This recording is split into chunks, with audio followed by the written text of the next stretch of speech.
Welcome to டெம்ப்ளேரிஷ் vlog. மக்களே இப்போ நம்ம பார்க்குறது கத்திரிக்காய் பஜ்ஜி குழம்பு தான் பார்க்குறோம். இப்போ அதுக்கு தேவையான பொருள் பார்த்தோம்னாக்கா வெங்காயம், தக்காளி, பூண்டு, காஞ்ச மிளகா, கத்திரிக்காய், கொஞ்சம் புளி நான் எடுத்திருக்கேன், பெருங்காயம். உங்களுக்கு இது பெருங்காயம், பக்கத்தில் இருக்குது புளி.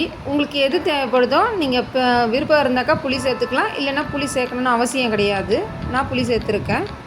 பச்சை மிளகா போட்டுக்கலாம். பச்சை மிளகா போட்டால் இன்னும் நல்லா டேஸ்ட் இருக்கும். நான் காஞ்ச மிளகா போட்டிருக்கேன். கொஞ்சம் மஞ்சத்தூள், உப்பு இது சேர்த்துக்கிட்டு கொஞ்சம் தண்ணி ஊற்றி குக்கரில் போட்டு வேக வச்சு எடுத்துட்டோம்னாக்கா ஒரு 2 விசில் போட்டாலே போதும், நம்மளுக்கு நல்ல பாயில் ஆகிடும். அதை அப்படியே கடைஞ்சிட்டு தாளிச்சிடலாம். நம்ம உப்பு போட்டிருக்கேன். நான் ரொம்ப சிம்பிளான ரெசிபி இது. 5-10 நிமிஷத்தில் முடிஞ்சிடும். நம்மளுக்கு ஒரு தோசை ஊற்றிட்டு இல்லைன்னா இட்லி சுட்டுட்டு நம்ம அது கத்திரிக்காய் பஜ்ஜி செஞ்சு சாப்பிட்டோம்னா ருசி அவ்வளோ சூப்பராக இருக்கும். இதுங்க கடாயை வச்சுட்டு நமக்கு எண்ணெய், கொஞ்சம் கடுகு, சீரகம், கருவேப்பிலை, வெங்காயம் இதை போட்டு நல்லா வதக்கிட்டு அந்த குக்கரில் வேக வச்சுருந்தோம் பார்த்திங்களா, அதை அப்படியே எடுத்து கடையில் மாதிரி நல்லா கடைஞ்சிட்டு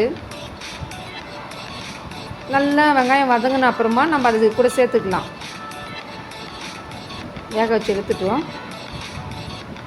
சும்மா இதை அப்படியே மத்து போட்டு பண்ணாலே நம்மளுக்கு கடையில் வந்துடும். அவ்வளோதான். அந்த வெங்காயத்தை கூட இதை ஊற்றி தாளிச்சிட்டோம்னாக்கா நல்லா கொதிக்க வச்சோம்னா டேஸ்ட்டு சூப்பராக இருக்கும் சாப்பிட்றதுக்கு.